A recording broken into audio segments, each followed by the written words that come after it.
So welcome. I'm Bev Atfield. I'm the Principal of Workplace Science at Jostle. Jostle is a tech company based in Vancouver, and we are building an employee intranet, which is helping enable employees and connect them to everything that matters during their workday. And you might ask, well, what does a tech company care, or why does a tech company care about what's going on at work? Well, it's very simple. We'd love to know what's actually happening in the world of work so that we can build technology that can actually help employees have more incredible work days and feel more fulfilled in the work that they do. So having conversations like the one we are going to have today is in support of that purpose and that mission. So thank you so much for being here with us. The nature of these conversations is really conversational, informal. I do have two guests who are going to help lead the conversation, but really this is an open forum. If you'd like to participate, please do unmute yourself, jump in, share your thoughts, share your ideas, or throw something in the chat and we'll pick up on it as we go. So please don't feel like you need to just be an observer. But if that's what you'd like to do, that's absolutely fine too. So with all that being said, let's get to introducing our guests. Really delighted to welcome back a friend of mine, Jeff Melnick, who is one of the founding partners at Within People.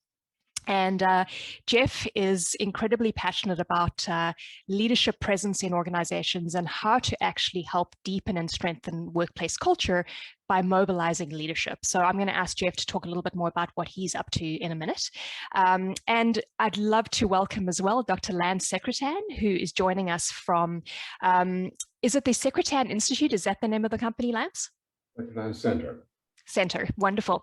So Lance and I don't know each other, but I was listening to a podcast recently where Lance was talking about the importance of love at work and how leaders can actually enable love-oriented actions that are not romantic actions, but are ways of showing care and compassion for people. So welcome, Lance. Really looking forward to your contributions to the conversation here today. So with that, I'm going to hand it over to Jeff to just give us a sort of a quick background to why you care about love at work and why now is the right time for us to be mobilizing this within workplaces. Thanks, Bev, and thanks for inviting me in. It's always awesome when you host these chats, so I'm really grateful to be here. I mean, love at work is such an odd concept, isn't it? It's something that we've probably been told, especially when I was going through my early management journey, I guess, learning to work in the corporate world, that you had to have boundaries as a leader, and you had to really make sure. I remember one person saying to me, you don't want to be friends with the people that you manage. You have to really make sure that you keep yourself very separate to them.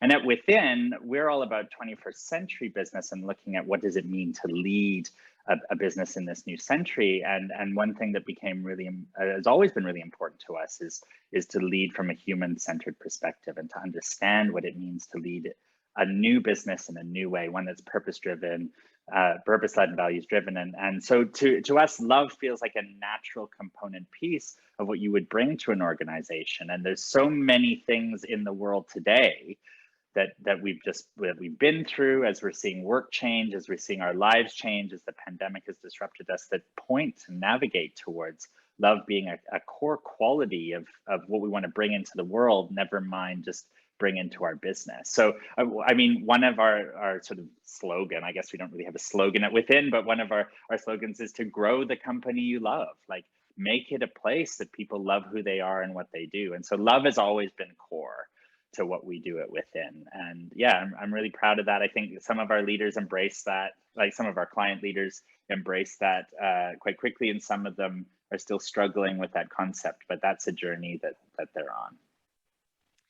Fantastic. And why is now the time to really get real about the purpose and intent of love at work? Yeah, I think there's been a couple of major moments, even just we can think in the past 18 months, haven't we? We've seen through the pandemic how much our own well-being and our own self-love has become important to us. How do we care for ourselves? How do we care for our families? How do we care for our communities at a time when it's so obvious that that's at risk? through a major health scare like a pandemic.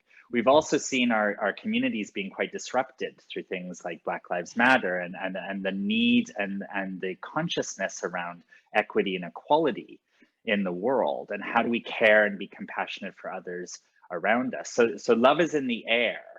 It's why do we want to bring it into business? Well, we're also seeing things like employees demanding more meaning from their workplace and from the work that they do, and also a bit more care built into their working environments. So how do I know you're taking care of my best interests, employer? And of course, at the moment, it's the employee gets to choose where they want to work. It's very much an employee's market. We get to move around. So we've got the great resignation happening right now, where people are deciding that maybe this isn't the job for them, and maybe they want to move to somewhere where they will feel their well-being and the meaning of what they're doing is more taken care of. So we're starting to see these shifts in the macro and then well within our workplaces. And I think it's pointing more towards the need for love in the workplace, which I know we will debate and discuss further. Yeah, we sure will. I'm going to hand it over to Lance. Lance, what does love mean for you in the workplace, and why is now the time to be getting real about it? If we trace the history of what we know about leadership, it goes back to the behavioral scientists like B.F. Skinner and Pavlov, who figured out that if you ring a bell, the dog salivates. Now, if you just forward that 100 years, we're doing the same thing today. This is called motivation in the workplace. And we punish people who don't do things right, like we fire them or freeze their budgets. And we reward people who do the right thing, like giving them a raise or a promotion. So basically, we haven't learned anything. We're using much more sophisticated language. It's very fancy and all that, lots of MBA words and so on hanging around it, but it's the same thing. It is a fear-based system. Motivation is fueled by fear. So we have come to a place where in our society, as you know, this is all we use. Buy my product or it'll be ugly. That's marketing. Take the shot or you'll get sick. That's the COVID message. And we're using as much motivation as we can now to get people to take shots and so on. So we're seeing it all around. And politics, vote for me or the bad guys will get you. Religion, join my religion or you go to hell, and so on. So fear is the underlying system that we're using. But motivation is really tired now. And what we're actually looking for is not leadership, nor is it motivation. I don't need you, Bev, to come along and say, hi, Lance, I've got a brand new leadership technique and I'm going to lead you now. I don't need that. What I need is inspiration. I want to be inspired. If you inspire me, I'll do anything. And inspiration is fueled by love. Motivation is fueled by fear. More than anything else now, we need inspiration, especially today. So our work is about helping organizations become inspired. We run workshops and seminars and coaching certifications and so on, all dedicated to the twin ideas of inspiration and love. Well, I think that anytime we can think about moving to a more positive environment or a positive framework, that's the right step, and we should be embracing that wholeheartedly.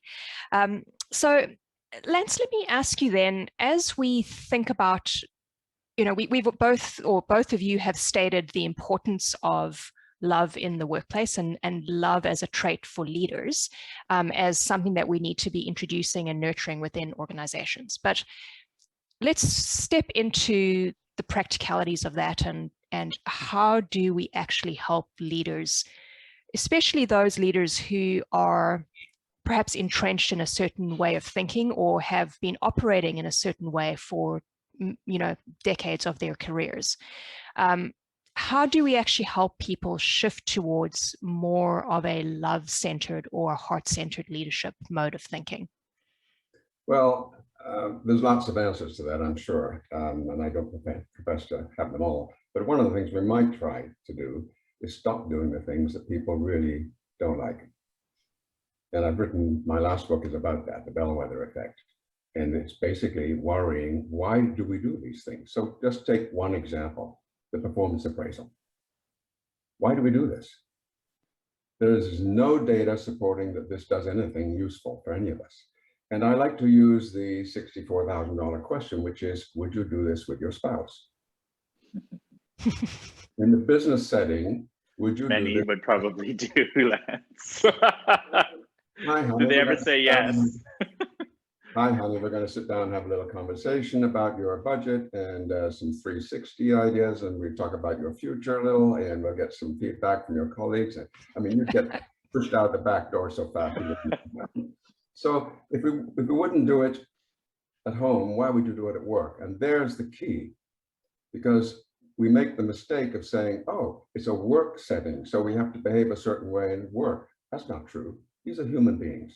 They're the same human beings that you wake up with in the morning, and they're the same human beings you go to sleep with at night. They just go to work. They just go to, but they also go to the supermarket. They also go to the amusement parks and so on. So they go all over the place. What's the difference? The point is, we should be inspiring not leaders alone, Beth, but all human beings. So, Jeff, I'll ask you to weigh in then around what does this inspiration and sort of setting of the tone of love look like for you practically in a work environment? Well, yeah, sorry, go ahead, Jeff. Yeah, so I'd love to build on what Lance said, because I think that really resonates with how we see the world of leadership as well, in terms of helping leaders to bring some awareness to some of those behaviors or ways of thinking that aren't serving them anymore. So really to understand the reasons why they want to see some of those things in their business. So helping them to almost unlearn some of that leadership programming that they've had throughout their careers and their lives, and to really connect more to what is the kind of leader that they most want to be. And we ran some research a few years ago around the qualities of leadership that best serve leaders in the 21st century. Love was one of the 8 qualities that came through, but the other qualities for leaders to tap into, like vulnerability, empathy, curiosity, creativity, those are things that leaders can access to help them to build that inspiration within their business. So they become really practical things to tap into that all of us have, that maybe we've covered up or we've hid or we've decided aren't useful in a leadership context, because we've learned that leadership is about command and control and motivating performance rather than inspiration. So being able to have awareness of that, and what are the things that aren't serving you as a leader that you might want to let go of, so you can step into new ways of leading. And I think there's an unlearning to that. There's a deprocessing of the things we've learned, so that we can move into something new. And that to us is really the first step. The leaders set the tone for the culture. They are the ones that sort of embody the values of the business. And therefore, if they're taking the business in one way, they can start the shift. The change begins within them first. So as we ask leaders to make this shift, there's obviously some anxiety around showing up in a more vulnerable way. Maybe you think that there should be this sort of boundary between you and your employees. Maybe you don't want to come across as being weak or emotional at work. Lance, how do we help leaders really step into this in a brave and courageous way? I did some research a while ago where I was trying to find out what are the words we tend to use most when we describe leaders, successful leaders. And there are words like visionary, team builder, decisive, good recruiter, communicator, vigilant, creative, innovative, and so on. Then I did a similar piece of research. What do we use what sort of words do we use when we look for a very powerful romantic relationship, successful? And the words are things like vulnerable, intimate, passionate, loving, fun, playful.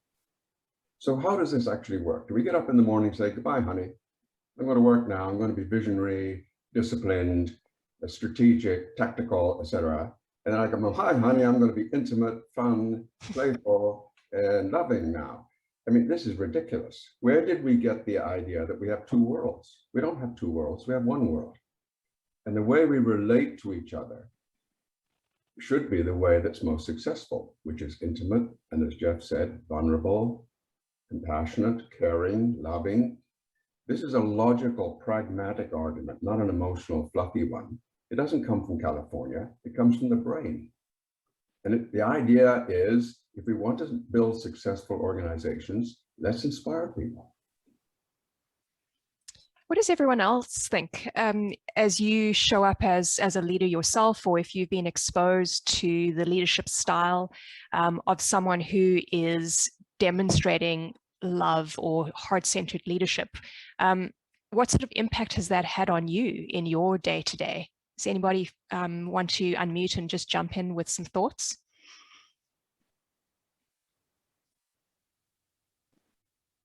I know Laurie's always got a good love-oriented contribution to make. So what are you thinking about today, Laurie? Yeah, I was waiting to see if anyone else wanted to speak about it, because I'm usually the first one. So I was practicing to pause and create some space to include.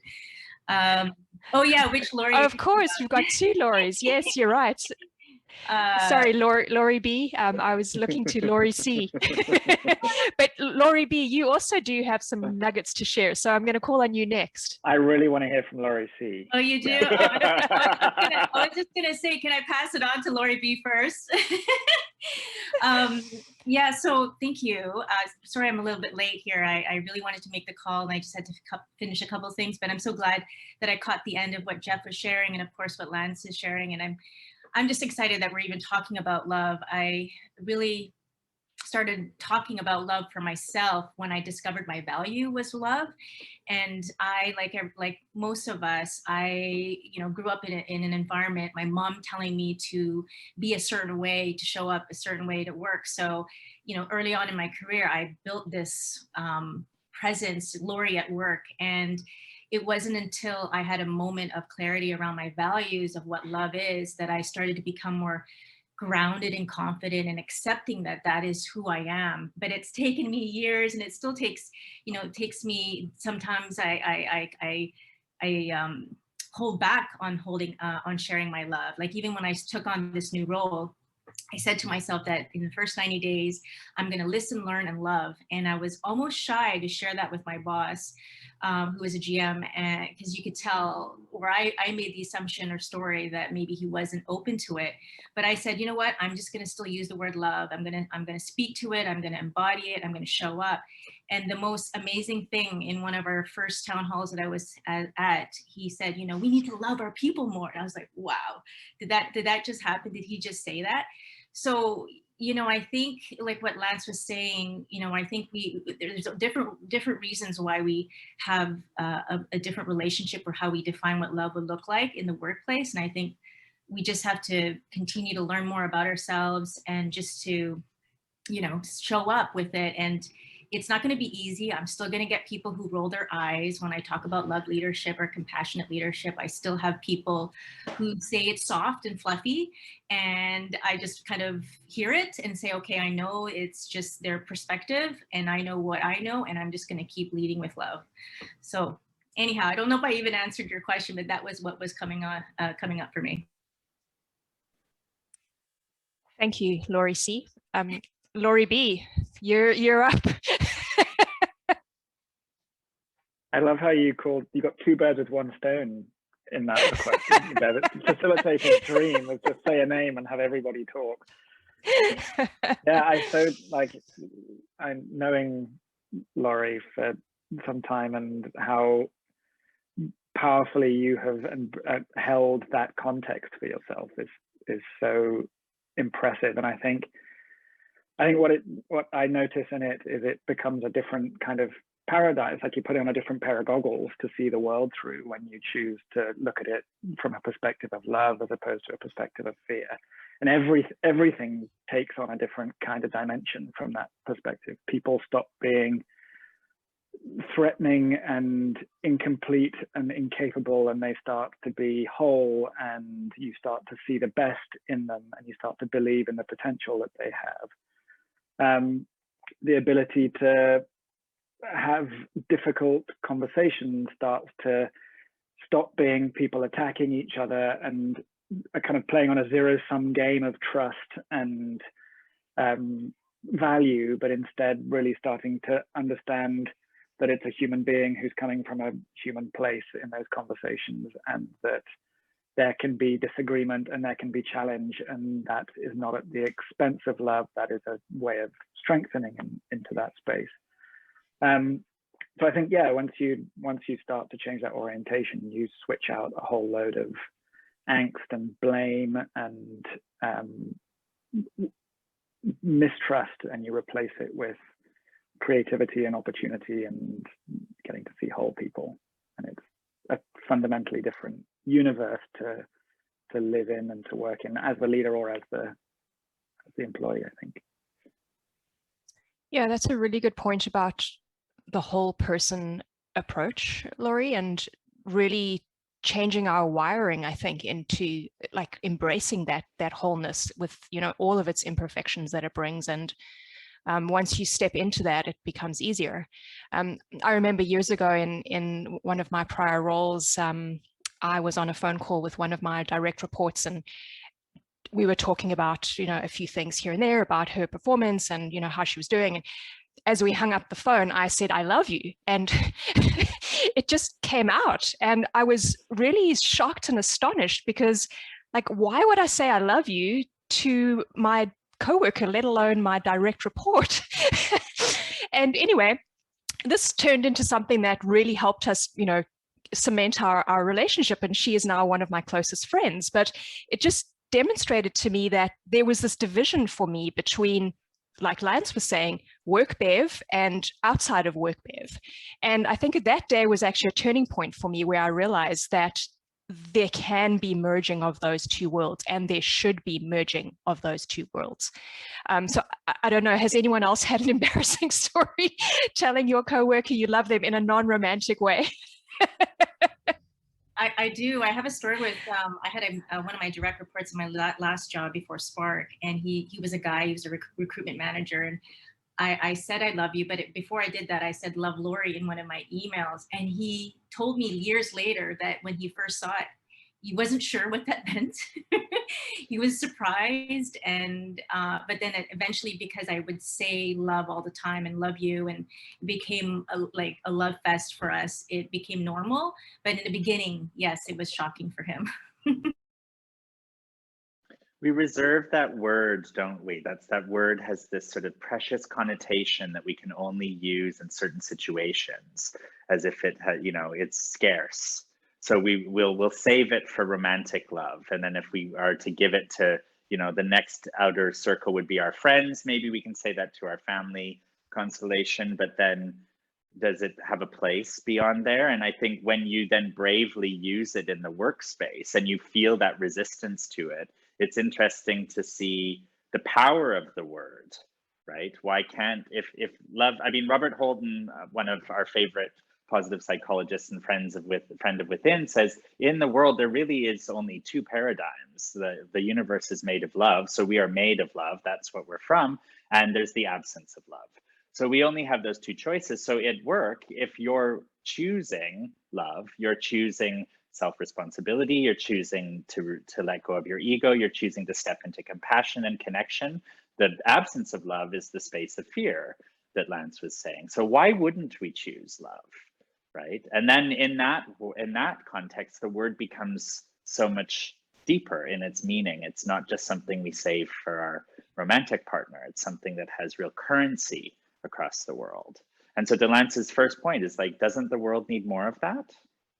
Wouldn't it be great if we could choose love instead?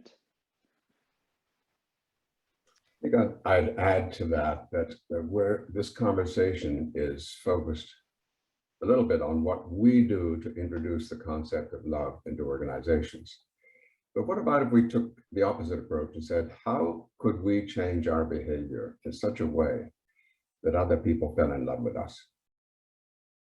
we would behave in such a way that other people said, I love you, because they can't help themselves because of the kind of person we are. We don't have to do anything. It's not a program. It's a way of living lives so that other people simply swoon when we're around because we are just that kind of person and they want to be with us. And how do we do that authentically, Lance? Well, that sounds like an oxymoron question. Right. How do we introduce the concept of love inauthentically? I'm not sure there's a way. So I don't think there's a choice here. If you're going to introduce love, as Laurie has said, Laurie C. has said, it takes courage. It takes courage to go first. So you take your courage and you do it. Absolutely. Good answer. Barbara, what are you thinking about?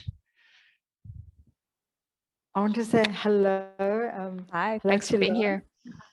Yes, I was so attracted to this topic. I have found that the way to invite in love is through music and through the invitation and embodiment of Ubuntu, which some of you will know is an African word for our common humanity.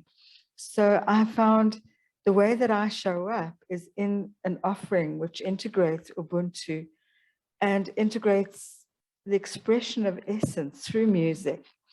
And all I do, to speak to Lance's point, all I do is embody it in the way that I set up the group, in the way that I invite participation, and in the way that I give feedback. And I have found that many groups, not all, many groups, just with their hearts softened by music and with permission to listen without judgment and to offer feedback with compassion and a desire to understand. There's something about the alchemy of the presence of music and the presence of Ubuntu that if one role models it, people just almost yearn for it. And I often find that in the presence of that kind of transparency and openness, boundaries dissolve and people see each other. I see people with tears at the end, and it's tears that emerge from the joy of being seen. And it is really, really so possible. My experience is in trying to sell it, it's much easier now, but there is resistance. And I think that resistance lies in the addiction of our organizations to a machine model and to rationality. And I could say more about that, but I'll leave it there for now. Thank you, Barbara. Yeah, the spirit of Ubuntu, I think, is a natural fit for the conversation here today. And really, how I understand that is that, you know, I see you and I'm here to be seen. I think Laurie C, you posted that in the chat, and I think that's absolutely true. I think it's gotten a bit harder when you know, those of us who were working in offices suddenly went to our homes overnight. And you know, to Faye's question, as we've moved into this remote work world where we are working asynchronously, we don't really see each other on anything but a video screen these days. That's gotten a bit harder to have that spirit of love and compassion. So Jeff, what are some of your thoughts about how we help leaders bring love into non-real life settings where people are working together in remote environments? Yeah, it's interesting. Thanks for the question, Faye, because it's why has that become more difficult, right? It's sort of like there's an assumption that when we're together physically that things will be easier. But I think that assumption is based on a little bit of a false premise for a lot of people. And I know that's with some of the leaders we've been working with who've been just saying, we just need to get people back in the office so we can connect more. when I dig a little bit deeper, what I'm still seeing there is, because I still don't actually trust that when people are working at home, they're getting their work done. So to start with that sense of trust and like work from where you want to work and do your best work, to me is starting to lead with love. I trust you. I know that you can do your best work, maybe in places that aren't in the office. And then how do we start to find new rituals and ways of connecting that are encouraged either within a fully remote or in a hybrid space? Yes, that is a bit more difficult because it's something new. But what are the things that we've been doing over the past 18 months that have really reinforced that connection? And I think one thing that we wanted to do straight away at Within, we've always worked remotely because we're all over the world, was just to increase the not the volume of connection we were having remotely, but the quality of it. And sometimes that meant spending a bit more time with each other online and really making sure that when we open up our connection with each other, we don't just dive into what needs to get done, but how are you doing? How are you feeling? What's going on in your world right now? And investing in that time to really connect with each other before getting into the business of the day. And I think some of those practices help. Of course, I mean, I love being in the room with a client or with the team. It's so much better. We really miss each other right now. It is what it is. So how do we let go of some of that resistance to we can't be in the room together and step more into, so what do we need with each other right now, and really work into that so that it's conscious that we're doing that with each other. Yeah, thanks, Jeff. Laurie B had a question which I'll point to Lance's direction. So let's say that we're putting into practice everything that Jeff just shared with us. There's still some resistance for some leaders, right? What do you think in your research that you've seen, Lance, is actually holding people back, or what are leaders actually scared of by showing up in this way? I think they're scared of losing control. They have been used to years and years of factory style office management. And we've been saying for years that the industrial age is no longer present, but that's not true. It is. In our offices, that's exactly what it is. We're running it just like Henry Ford ran his factories. Now we're at a place that Jeff so well pointed out already, if we don't trust people, then we worry about them. But the reality is we've got 3 million, I think, job vacancies right now in North America, and about just over 4 million people who don't have a job. We've got a misfit. And I heard a story the other day about a woman who was in Georgia working from home, had been like all of us for 18 months. And suddenly it was a back to work thing. So she gets in the car, in the commuter traffic for an hour, finally gets to the office, gets all dressed up, of course, has to find a babysitter, all daycare or whatever, and finally gets there. The meeting lasts for 6 minutes, and then she quit. So let's just unpack that idea. Is this a loving idea on the part of the company?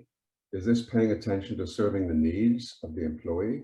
Or is it about me and I need this system and that's more important than the well-being of people? We need to get this right. And Jeff pointed out earlier, this is an employee's market now. And why that message isn't very clear for employers, I'm not sure I understand, but it needs to be quickly, otherwise they're going to lose talent fast. Yeah, and I think we're seeing that with the number of people who are prepared to leave their employers because of how they were treated during the pandemic and the lack of love and compassion and support for them as individuals during that process has caused a lot of people to question what they really want from their employers, right? I'll just make another point about this. We may be overestimating what we need to do in the virtual world.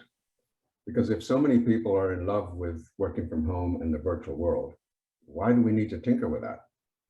We just may need to actually add to it and make it a better, smoother experience, because there's a message loud and clear. I think the other thing we need to understand is introverts prefer a virtual experience and extroverts prefer a physical experience.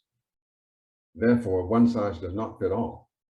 I mean, I'm not suggesting this, but one thing we might want to think about is are your employees, have you figured out who's the introvert and who's the extrovert? Because it's a different recipe for different people. Some people, it's not about everybody coming back to work, or as in case of some companies, you're going to have to come back on Wednesdays and Tuesdays.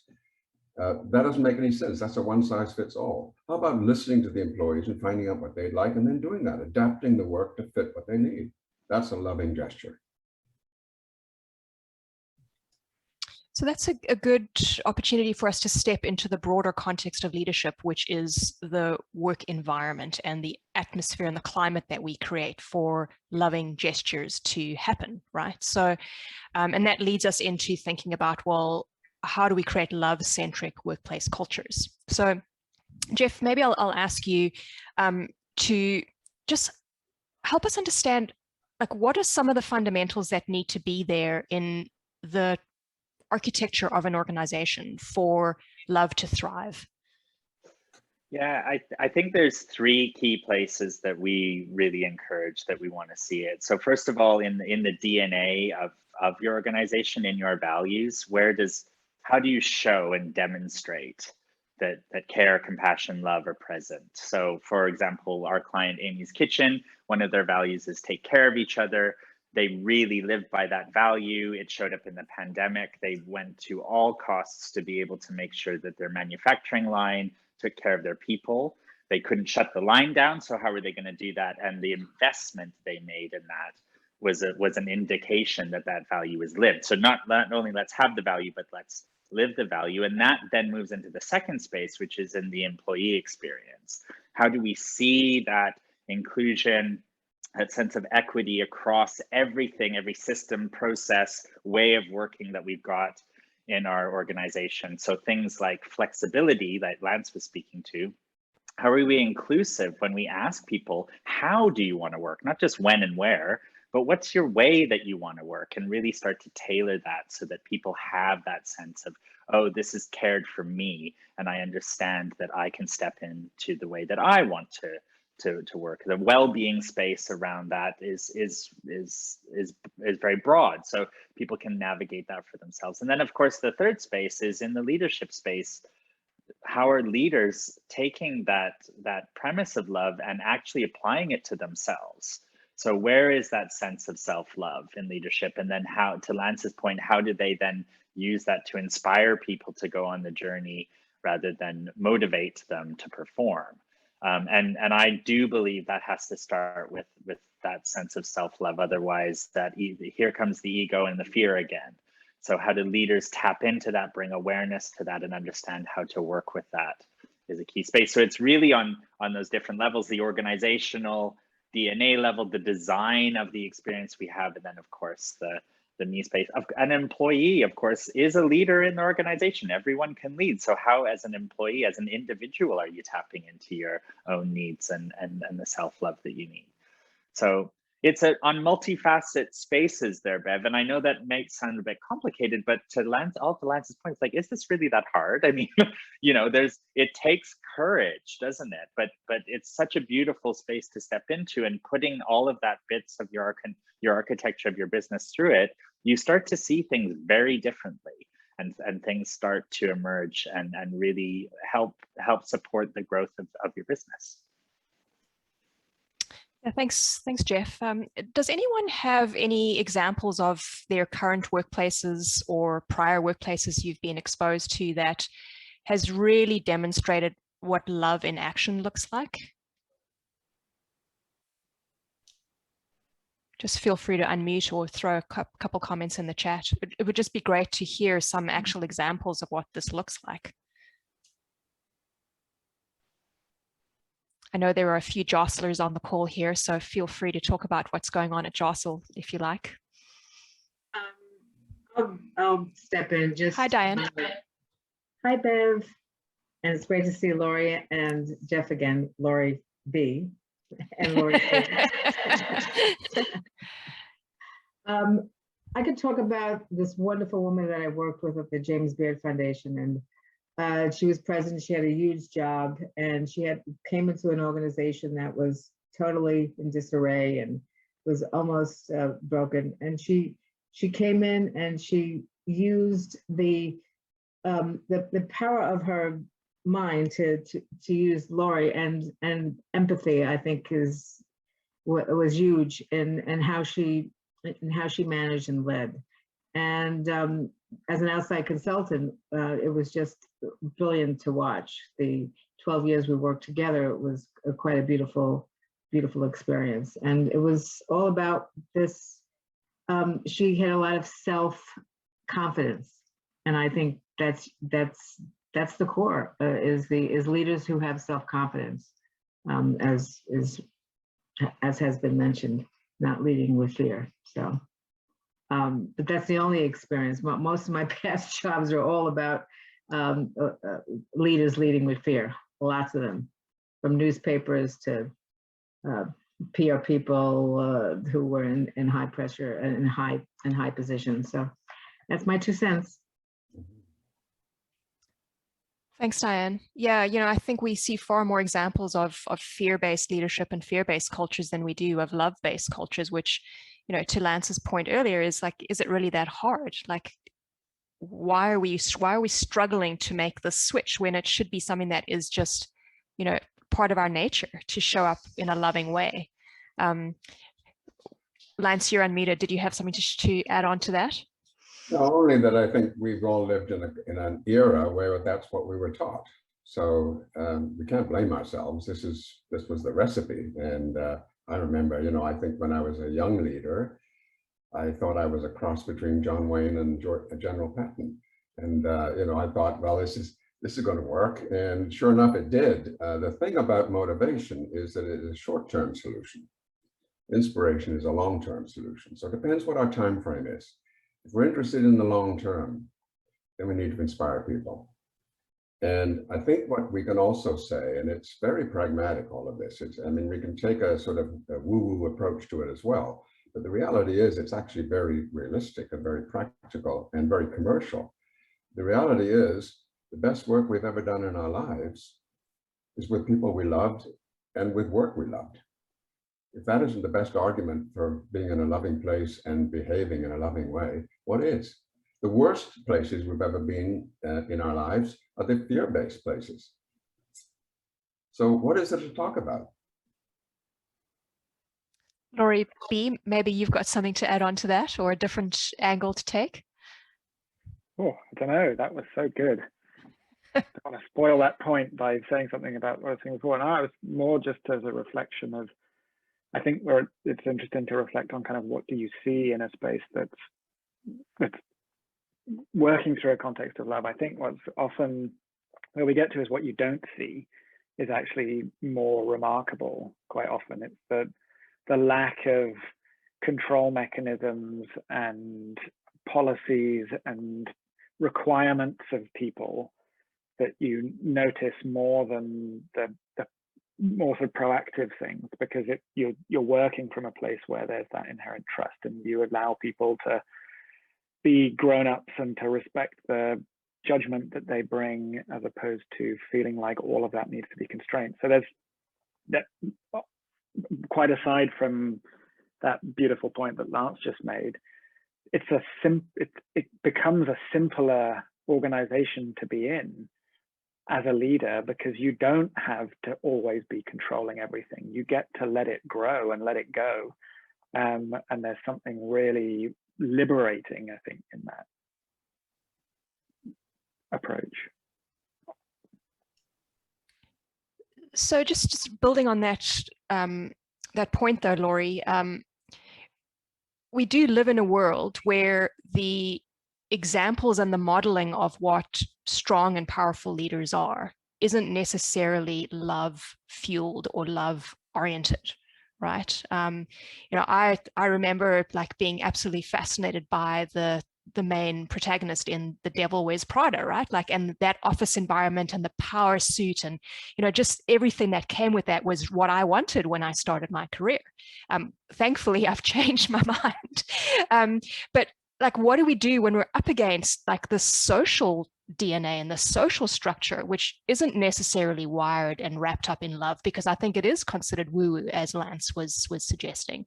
So Lance, Jeff, anyone else, like, how do we actually counter that tremendous precedent that's been set for us for what leaders should do.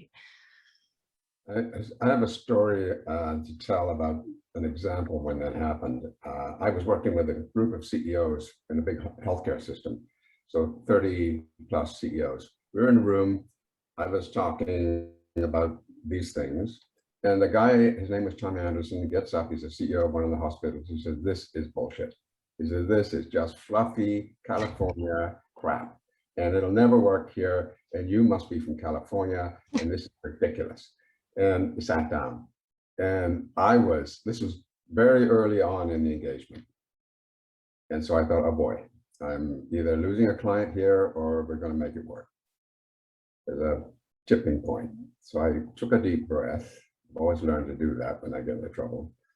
And I said to Tom, "I think I know what you've just said, but could you say it again in a way that inspires me?"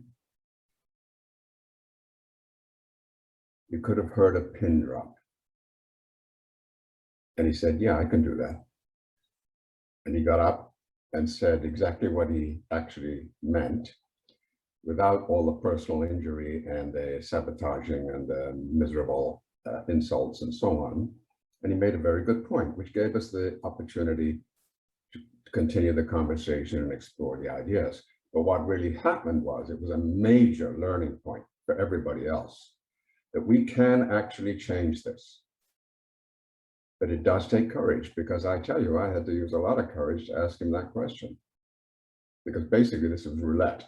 I have, 6 cylinders in my gun and 1 bullet, and I'm not sure if this is safe or not. So, that's the kind of place you're in. But if you can do that, you can change everything. And in that one instance, we changed 32 hospitals.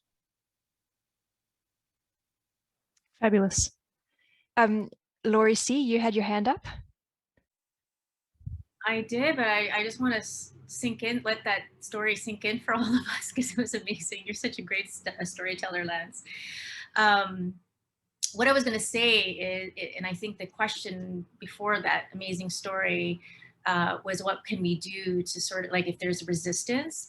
And I could just share from my personal experience. It goes back to what Jeff talked about in his 3 points about self-love. I find that even with the executives that I coach one-on-one, the biggest thing that sort of gets in the way is this time to learn more about themselves, like the self-awareness piece. Because I truly believe in order to get to a self-love place, we need to know who we are in order for us to accept and honor and love all of ourselves, our whole being.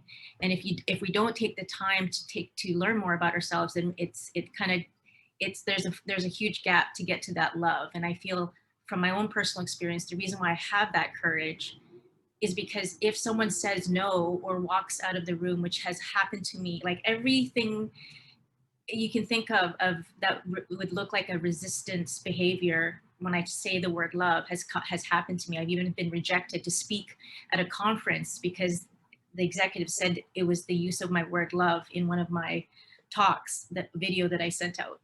So, but I built that resistance, or that, I guess the strength and resilience to that, because I know who I am, and I know in my heart what love is and what it truly can impact in the world. So, but it's come after years and years of just really knowing who I am. And I know Brene Brown talks a lot about belonging, and she has this fabulous quote from Maya Angelou that I cannot recite right now, but it's something about, like, we belong to ourselves, we belong, and then we also don't belong. Like, there's some, and it's around I think what she was trying to say in that is that true belonging is when you belong to yourself, but also you don't need to have that belonging like with everyone else. Like, you have that confidence that you're good as who you are. And so anyway, I think I just ruined that whole quote from Brene Brown, but I'm going to find it before the end of the call and share it with you.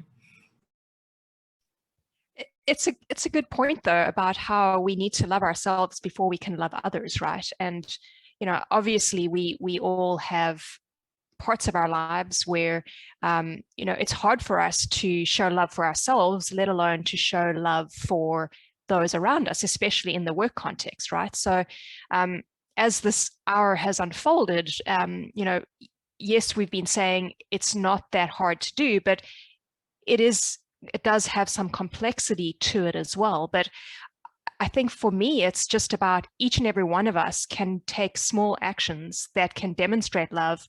That doesn't necessarily mean you have to be all in and say, I love you to everybody every day, but it's the things you do, it's the care you show, it's the paying attention to someone and helping recognize action and deeds, and demonstrating concern and compassion through your actions, not necessarily or only your words. So as we're coming to a close here, Lance, any closing thoughts or thoughts that you've had that you'd like to share before we wrap up? I was just thinking as we were talking about two thoughts. One, I have mixed feelings. I don't mean to irritate everyone here, but I'm not sure about self-love. We talk about it a lot, but when I think about leaders like Gandhi, Christ, Buddha, Confucius, Lao Tzu, Muhammad, did they say to themselves, I need to love myself first? I don't know, and we'll never know. But it just seems like a really strange idea. I just can't imagine Christ saying, I need to love myself first before I serve the world. I'm not saying it doesn't exist or shouldn't, I'm just not sure. And I wonder, in the case of those leaders, it seemed to me their first priority was not loving themselves. Their first priority was loving others. And the demonstration in Christianity, particularly of service, is if you make a mental list of all the leaders in history that you admire, you know, the Gandhis, the Martin Luther Kings, and so on, make a list of them. Every one of them professed love. None of them were tyrants. None of them were aggressive. None of them were warriors. Not a single one of them. So if we really do admire that, why aren't we living it? Good question. Jeff, what are you thinking about to close us off here? Yeah, I think just to bring in the words of one other important spiritual leader, RuPaul, if you can't love yourself, how the hell are you going to love someone else? Can I get an amen? I think, and to me, it is important to go on that journey of self-love, because I think that is your life's work. And so it's not do that first and then love someone else, but by going inward and understanding what love actually is for you and how that you connect into that, then you're radiating that love outwards to others. So it's almost like a beautiful loop of in and out. And I think that's what we need to see more of in the world today. Well, amen to that. Well, thank you so much for being here for this conversation. I've really loved the time we've had together here. We'll continue the conversation always. You'll be receiving a recording of this. Please do reach out to either Jeff or Lance. Keep connected with one another. I know many of you are flying the flag daily around the need for love, not only in the workplace, but in society at large. So please keep it up. And this is our last session of Conversations at Work for this season. We are closing for the summer, but the conversation is never ending. So please do keep connected and stay safe out there. And it was just an absolute delight and honor to have you all here today. So go well. Thank you. We love you, Bev. Right back at you.